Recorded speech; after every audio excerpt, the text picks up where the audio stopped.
चोरी होगी। कल काम आएंगे। 10 बजे हम यही हनुमान चालीसा पढ़ने के लिए मिलेंगे। सामान सुरक्षित करके भोजन करके ये बिटिया रोटी लेके आई, बेटा अंदर आ जाओ। हम अभी मीडिया वालों से की छाती पर जाकर रघुवर का नाम लिखवाया। हिंदू राष्ट्र, तुम मुस्कुराते रहो, हंसते रहो, ध्यान रखियो। सुबह जल्दी भोजन कर लियो, तिलक लगा लियो, चप्पल जूता पहन लियो, सामान ले लियो। बसें आगे लग जाए, सामान उनमें रख दियो और पानी से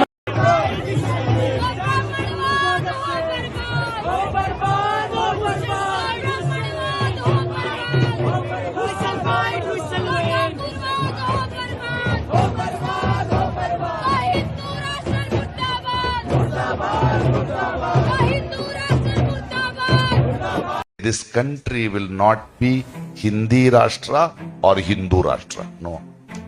Because that was the caste system. Today the caste system is still there.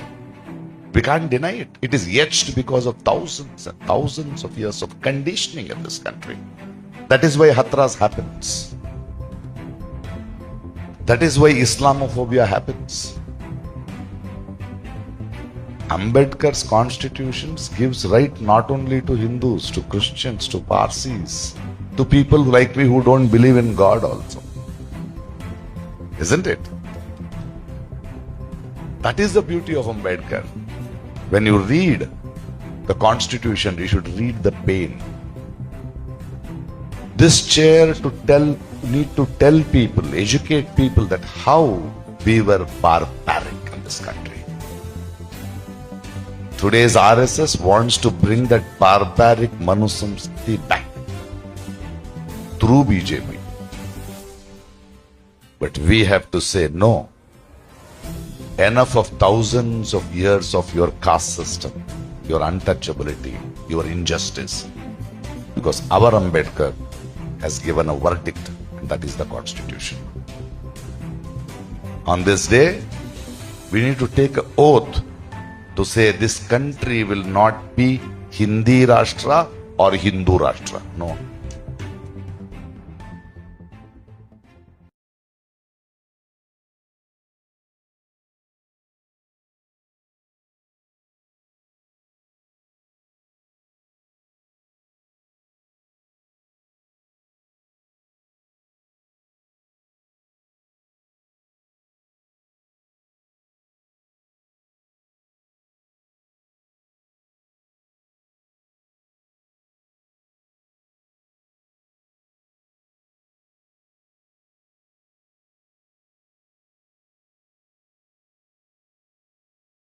कोई हिंदू साधु सारे हिंदुओं को एक सूत्र में बांधने के लिए कोई यात्रा निकालता है तो भीम आर्मी के चंद्रशेखर रावण और उसके जो भीम आर्मी के जिहादी हैं उस यात्रा का पुरजोर विरोध करते हैं। वो कहते हैं कि तो फिर दूसरे खालिस्तानियों को भी खालिस्तान मांगने का अधिकार होना चाहिए, मुसलमानों को भी जिहादिस्तान मांगने का अधिकार होना चाहिए, इत्यादि इत्यादि।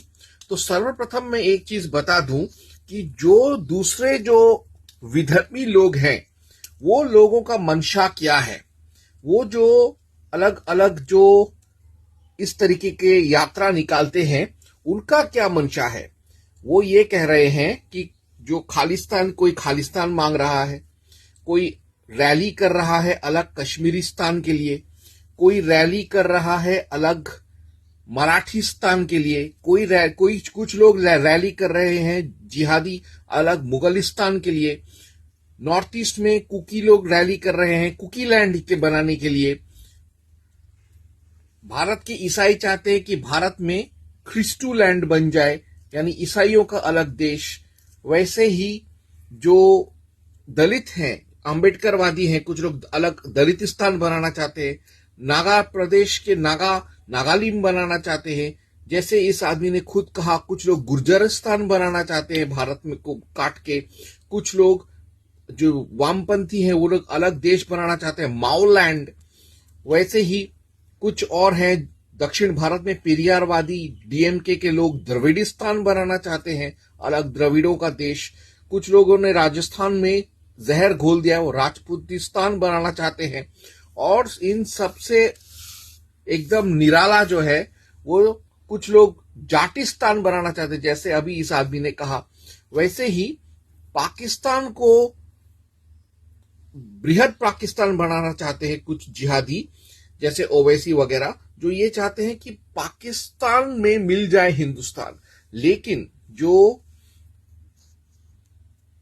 बागेश्वर के जो धीरेन्द्र शास्त्री हैं, वो क्या कर रहा है वो देखो।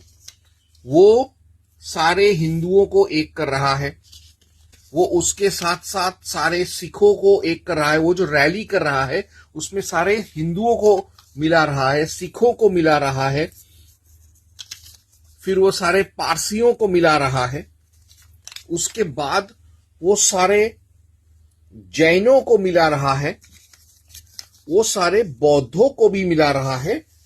वो इसलिए नहीं कर रहा है ये रैली कि वो इन गद्दारों की तरह अलग अलग हिंदुस्तान को काटकर अलग अलग छोटे छोटे देश बनाने के लिए। वो इन सारे हिंदू, सिख, पारसी, जैनों को मिला रहा है ताकि वो उन सबको एक देश में उनको पिरोए। यानी जो इंडिया जो है हमारा, उस इंडिया को और मजबूत बनाने के लिए ही धीरेन्द्र शास्त्री रैली कर रहा है। तो यही फर्क है खालिस्तानियों, जिहादियों और द्रविडिस्तान वालों का रैली के बीच में।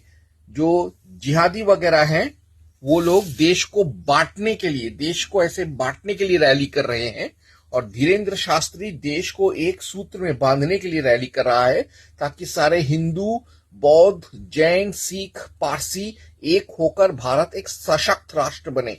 यही फर्क है धीरेन्द्र शास्त्री के रैली और दूसरे जो जिहादी, ईसाई और वामपंथी हैं उनके रैलीज के बीच में। ओम हंग हनुमते नमः।